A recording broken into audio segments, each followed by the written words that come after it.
Bonjour à tous, je suis très heureuse de vous retrouver sur ce plateau pour continuer sur le thème de l'Église prophétique.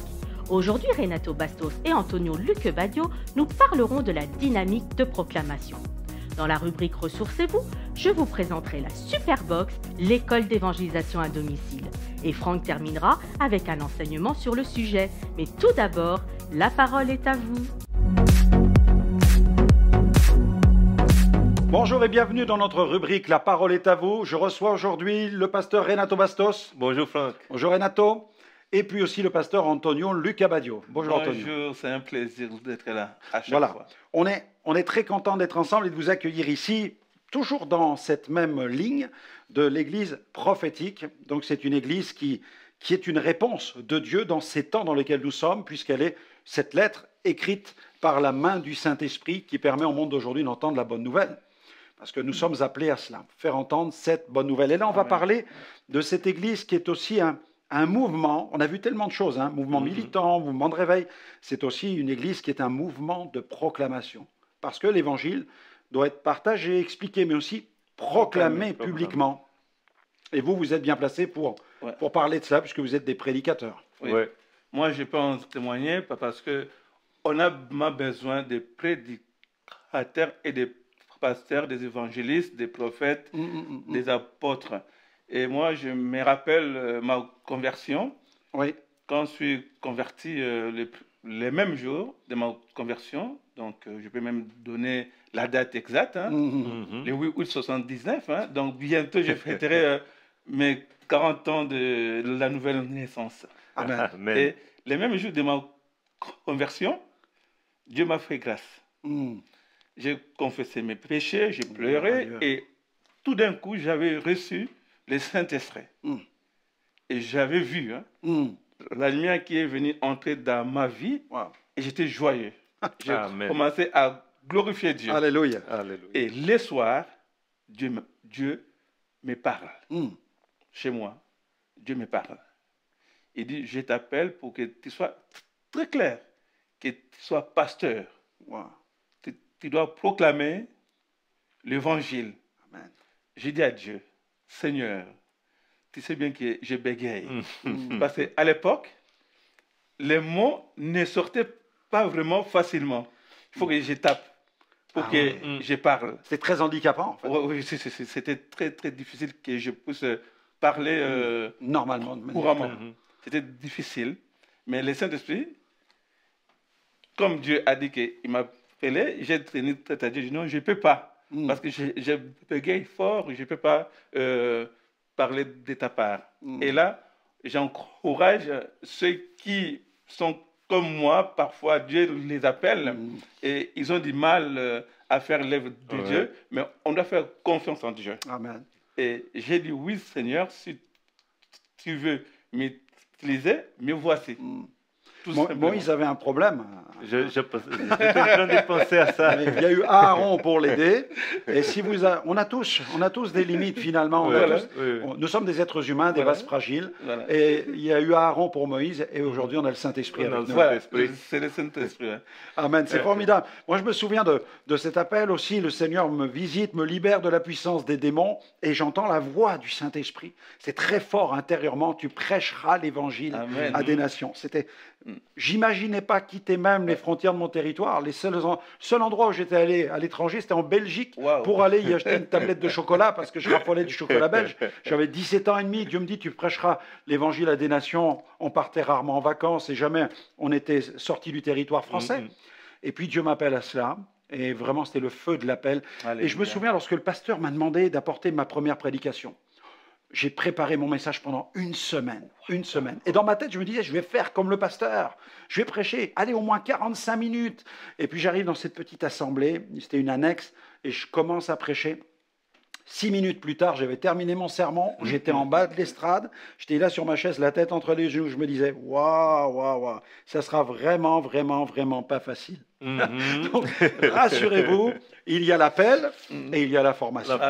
Le Saint-Esprit va nous former. Je me souviens aussi de ma conversion, je peux même donner la date, 27 juin de 95. Donc, au jour aussi, j'étais délivré, parce que j'étais aussi dans l'occultisme, j'étais délivré de ténèbres et je reçois cet ordre impératif qui est dans la parole de Dieu. Allez, prêche la bonne nouvelle. Ouais. Allez dans le monde entier, prêche la bonne nouvelle. Et j'avais du mal à parler, j'avais du mal à m'exprimer parce que j'ai un caractère timide. Et je dis, mais comment je vais prêcher si je n'arrive pas à bien communiquer avec les autres? Et peut-être c'est le cas de beaucoup de personnes qui nous entendent aujourd'hui, qui suivent les émissions. Si vous êtes timide, si vous croyez que vous ne pouvez pas, ne croyez pas à ces mensonges-là. Dieu va utiliser ta vie. Il va utiliser l'Esprit Saint qui est sur toi. Il va utiliser ta vie pour annoncer la bonne nouvelle. Il nous invite à annoncer la bonne nouvelle. Puis c'est en forgeant qu'on devient forgeron. Hein. Voilà. C'est vrai qu'il y a le moment de l'appel et Dieu utilise finalement les choses folles du monde pour confondre les sages. Hein, c'est vrai, il utilise des hommes, des femmes pour prêcher son évangile. On voit dans l'histoire de l'Église cette femme, Maria Woodworth-Setter, qui était utilisée par le Seigneur, qui avait aussi elle-même toutes ses fragilités, qui pourtant a été utilisée de façon glorieuse dans un ministère d'évangéliste. Même les plus grands, je pense à T.L. Osborne, qui était utilisé dans le monde, qui lui avait la phobie de prendre l'avion, et pourtant Dieu l'a utilisé aussi à prêcher l'évangile. On aura tous, d'une manière ou d'une autre, certaines limites, mais Dieu peut nous utiliser. Donc, il faut aussi se former. Ouais. On vous recommande, Liliana va vous en parler, de cette super box à l'intérieur de laquelle il y a vraiment des modules de formation et il y a tout un aspect qui touche le prédicateur. Parce qu'on peut prêcher l'évangile sur une estrade, dans une église, on peut prêcher dans des stades, mais aussi on peut prêcher dans la rue, on peut aussi apporter l'évangile dans une réunion de maison. Il y a de multiples façons et il faut des prédicateurs. Ouais. C'est ce que dit Paul aux Romains, il faut que des prédicateurs se lèvent. Et si on ne les envoie pas, comment l'évangile va être annoncé? Moi, je me rappelle, j'avais commencé dans des cellules de maison. C'est une bonne école. Ouais. C'est là que j'ai vraiment beaucoup appris. Ouais. J'avais commencé avec les ados de l'église. C'était pas facile. Captiver leur curiosité, leur attention, c'est pas facile. C'est un autre univers. Mon pasteur m'a dit commence avec les enfants. Waouh, comment? Mais c'est la bonne école parce que là, il faut être tellement simple, tellement clair. Billy Graham, il disait, je fais en sorte que lorsque je prêche, un enfant de 8 ans soit capable de me comprendre. Donc démarrez dans le contexte où vous êtes. Hein, dans le contexte. Ne commencez pas à vous dire, moi je veux être Billy Graham. Non, soyez vous-même. Soyez vous-même. J'avais écrit un jour à Billy Graham en lui demandant des conseils et puis un de ses conseillers m'a répondu de sa part. Et dans ce courrier, il disait, bien, commence là où tu es. Sois comme un petit caillou qui tombe dans la rivière. Tac, il va décrire un petit cercle et puis un autre et puis c'est Dieu qui va donner l'expansion à ton service. Servons simplement. Et c'est surtout, nous devons être aussi simples et humbles. Humble et simple. Voilà. Et être à l'écoute du Saint-Esprit. Ça, c'est très important. Parce que le Saint-Esprit va aussi couler dans la voie du prédicateur. Parce qu'on peut trouver sur Internet des outlines, des sermons. Il y en a des milliers disponibles. Mais l'important, c'est d'avoir un sermon qui vient dans notre cœur, qui vient de notre cœur et du Saint-Esprit. Nous devons parler des choses qu'on comprend. Le Saint-Esprit est là pour nous apprendre. Et ce qu'il va nous apprendre, on aura la compréhension et ça va couler facilement pour que les autres aussi puissent à leur tour avoir une compréhension simple et claire. Je crois qu'il y a, vous savez, c'est un programme de formation. Vous allez trouver d'excellents livres de formation. Il y a des écoles bibliques, etc. C'est très bien et on en a besoin. Mais en même temps, Wigglesworth disait, je suis l'homme d'un seul livre, la Bible. La Bible. Voilà. Le prédicateur s'appuie sur la Bible. Dévorez la Bible, lisez la parole de Dieu, car à mesure que vous la lisez, Dieu vous communique sa mentalité. Ça vient dans votre cœur, il vous forme. Il nous forme. Il nous Parce donne... que, je m'excuse, le plus important, c'est la méditation de la parole de Dieu. C'est pour ça que je dirais que c'est le livre de la loi, mais c'est loin le point de sa bouche. Amen. Mets-les nuit et jour, afin que tu réussisses dans toutes tes entreprises. Josué chapitre 1. L'ordre donné à Josué. Voilà. Et il a mis bien en pratique ce qu'il avait reçu. Et on voit le résultat de son ministère, qui était un conquérant. On voit Néhémie aussi. Néhémie, quand on regarde, il a vu la situation de son pays. Il a eu le déclic. tout de suite, dès qu'elle a vu, c'est qu'elle a entendu la situation de son pays, là où le déclic est basé sur les enseignements qu'il avait de la parole. De la parole. Et le Saint-Esprit veut nous rappeler la parole. Oui. Il est parti, il a accompli, et au travers de son ministère, les autres ministères qui venaient ensemble, on va dire comme ça, on peut donner vie à la parole de Dieu au milieu du peuple. Eh bien, merci pour ces conseils. Je crois que ce qu'il faut garder à l'esprit, c'est aussi la centralité sur la personne de Jésus. Un Philippe, en Samarie, prêcha le Christ.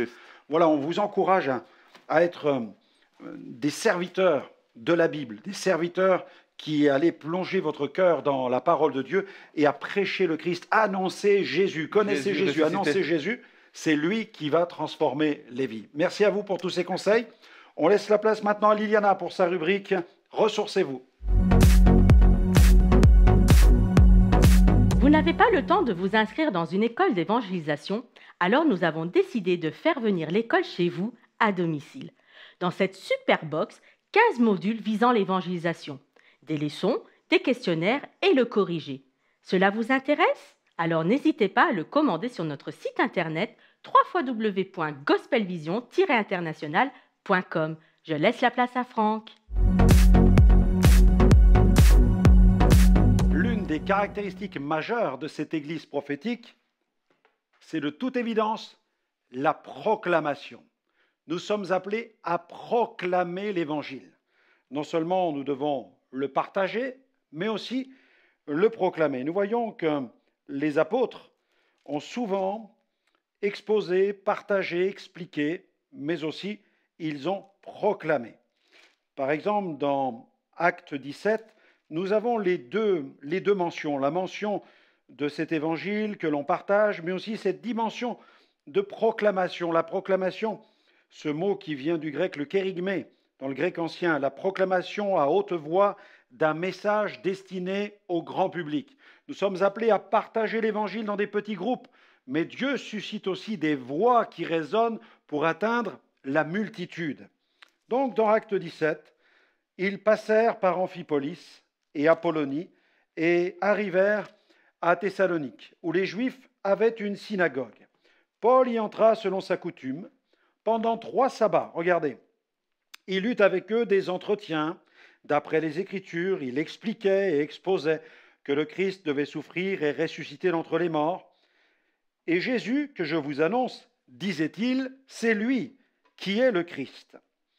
Quelques-uns d'entre eux furent persuadés et se joignirent à Paul et à Silas, ainsi qu'une grande multitude de Grecs craignant Dieu et plusieurs femmes parmi les plus notables. Mais les Juifs jaloux prirent avec eux quelques hommes de rien parmi la populace et provoquèrent des attroupements, ainsi que du tumulte dans la ville. Ils se portèrent à la maison de Jason et cherchèrent Paul et Silas pour les amener devant le peuple. Ils ne les trouvèrent pas. Alors ils traînèrent Jason et quelques frères devant les magistrats en criant « Ceux-ci, qui ont bouleversé le monde entier, sont aussi venus ici, et Jason les a reçus. Ils agissent tous contre les décrets de César et disent qu'il y a un autre roi. » Jésus. Ces paroles troublèrent la foule et les magistrats, qui ne relâchèrent Jason et les autres qu'après avoir obtenu d'eux une caution. Aussitôt, les frères firent partir de nuit Paul et Silas pour Bérée. Dès leur arrivée, ils entrèrent dans la synagogue des Juifs. Ceux-ci avaient de meilleurs sentiments que ceux de Thessalonique. Ils reçurent la parole avec beaucoup d'empressement et ils examinaient chaque jour les Écritures pour voir si ce qu'on leur disait était exact. Et beaucoup d'entre eux crurent, ainsi que les femmes grecques distinguées et des hommes en assez grand nombre. Mais quand les Juifs de Thessalonique surent que Paul annonçait aussi à Bérée la parole de Dieu, ils vinrent y soulever et troubler les foules. Alors les frères firent aussitôt partir Paul du côté de la mer, mais Silas et Timothée restèrent là. Ceux qui escortaient Paul le conduisirent jusqu'à Athènes, puis ils s'en retournèrent après avoir reçu l'ordre pour Silas et Timothée de le rejoindre au plus tôt. Et ensuite, Paul, à Athènes, va aussi proclamer l'Évangile. Au verset 22, Paul, debout au milieu de l'aréopage, dit « Athéniens, je vois que vous êtes tous, à tous égards, extrêmement religieux. » Nous avons donc ces deux dimensions, la dimension de l'évangélisation avec l'évangile exposé, partagé, expliqué au travers d'entretiens et de discussions, mais nous avons aussi cette dimension de l'Évangile qui doit être proclamée, la proclamation publique de l'Évangile.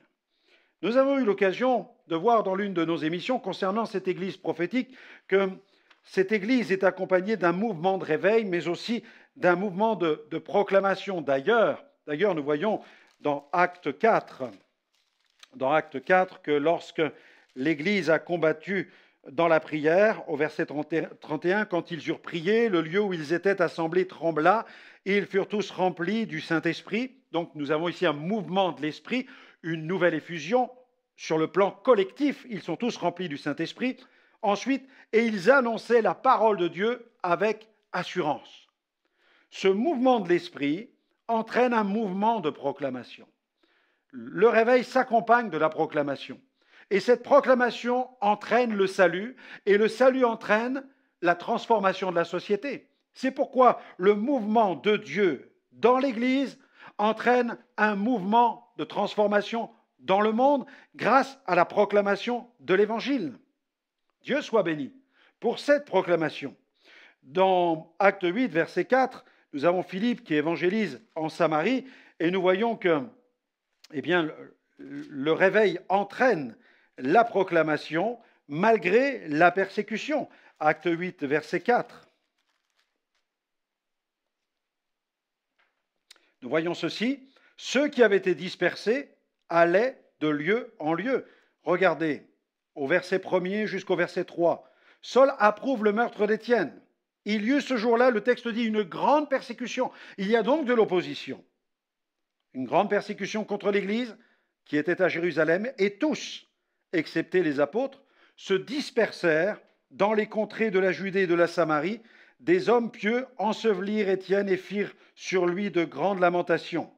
Or, Saul ravageait l'Église, il pénétrait dans les maisons et arrachait hommes et femmes et les faisait jeter en prison.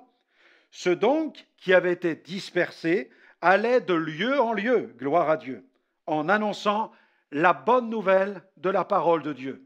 Ils annonçaient la bonne nouvelle, malgré la persécution, quelle que soit la saison, quel que soit le contexte.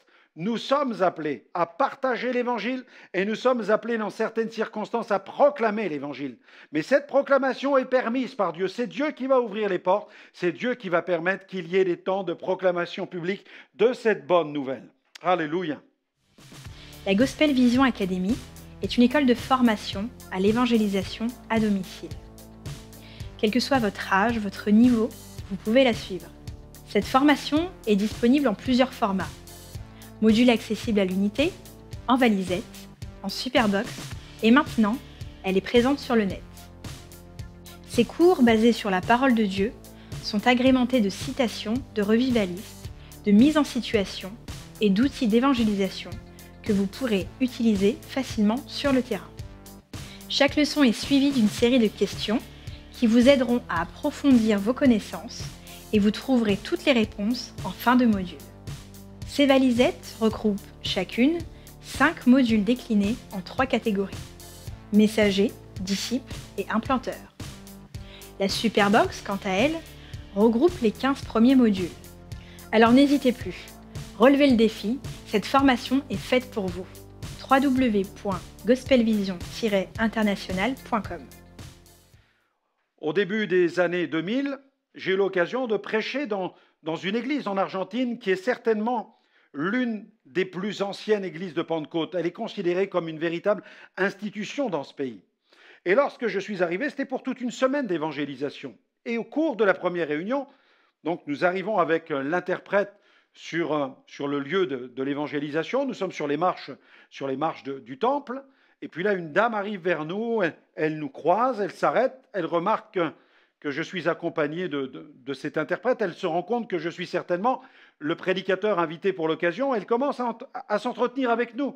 Et elle nous dit elle dit à l'interprète, et elle lui demande de me traduire que depuis 21 jours, elle est dans le jeûne et la prière, et qu'elle prie tout spécialement pour cette mission parce qu'elle a été interpellée par le Saint-Esprit lorsque le pasteur a annoncé qu'un prédicateur français venait dans leur temple, dans leur église, pour proclamer l'Évangile. Et elle explique pourquoi. Elle raconte qu'elle a reçu plusieurs mois auparavant une vision, une révélation dans laquelle elle voyait un prédicateur venir d'origine française et qui allait prêcher l'Évangile et que le Saint-Esprit allait venir d'une manière tout à fait spéciale pour produire un temps de réveil dans l'Église. Alors je ne vous cache pas que lorsque j'ai entendu cette dame raconter ce témoignage, j'ai été saisi d'une certaine crainte et j'ai eu aussi une certaine pression parce que je me disais, mais qu'est-ce qui va se passer? Comment les choses vont-elles se mettre en place?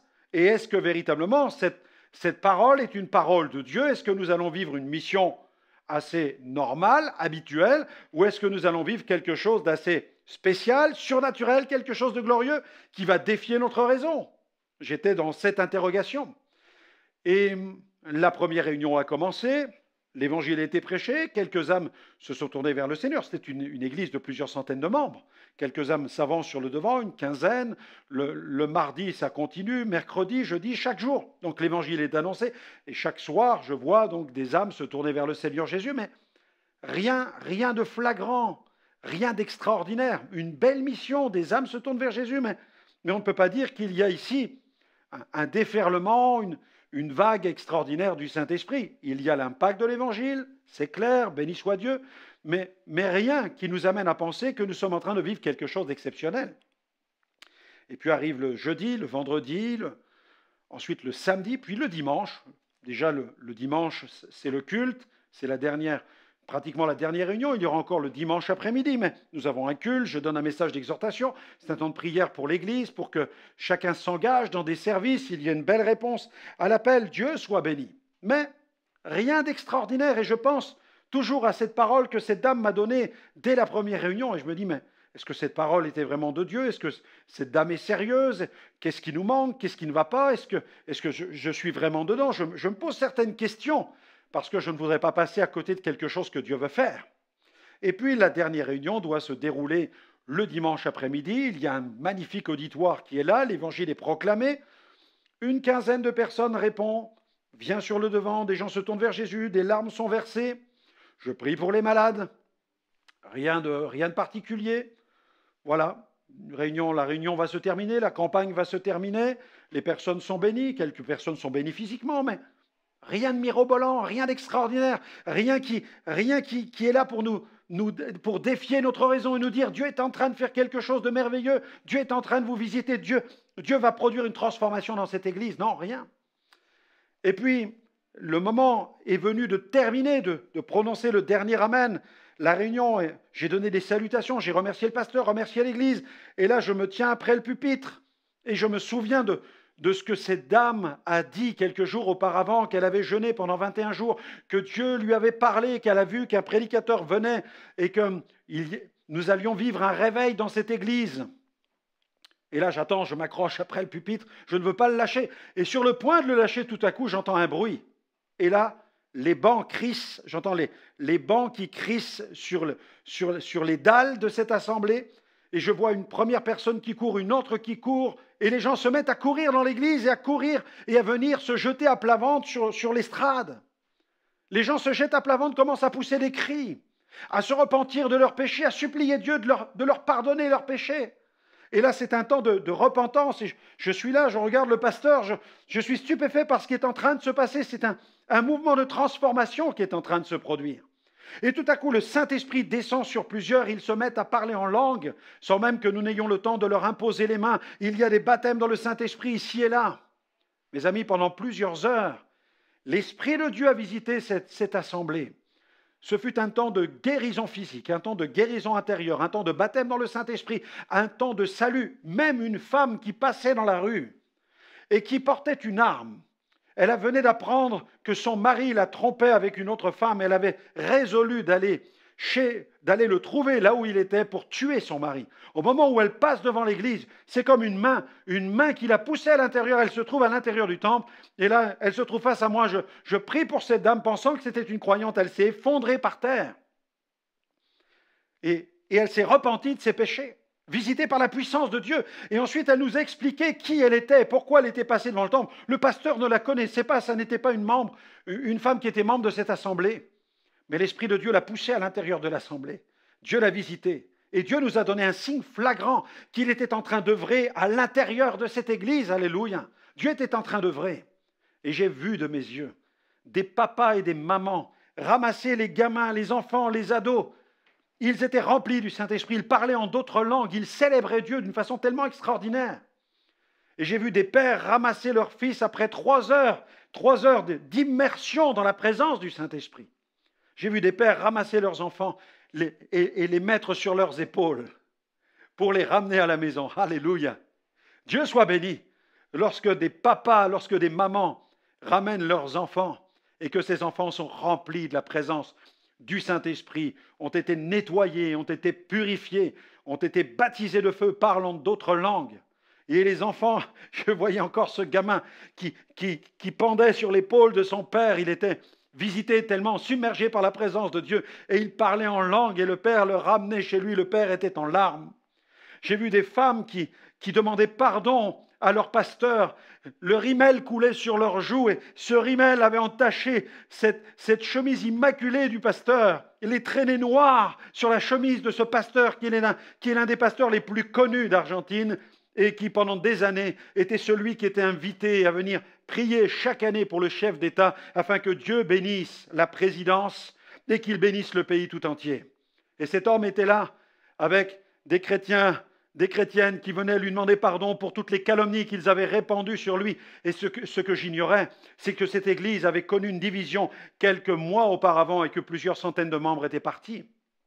Et là, Dieu était en train d'agir. Dieu était en train de restaurer le cœur du pasteur. Dieu était en train de restaurer le cœur de l'assemblée. Dieu guérissait intérieurement, il guérissait physiquement. Il baptisait de feu, il restaurait l'église. Parce qu'il y avait eu la proclamation de l'évangile avec le soutien par la puissance du jeûne et de la prière. Comme dans Actes 4, ils ont prié. Seigneur, donne à tes serviteurs d'annoncer ta parole avec une pleine assurance. La parole a été annoncée, la prière supportait la parole et l'impact a été extraordinaire.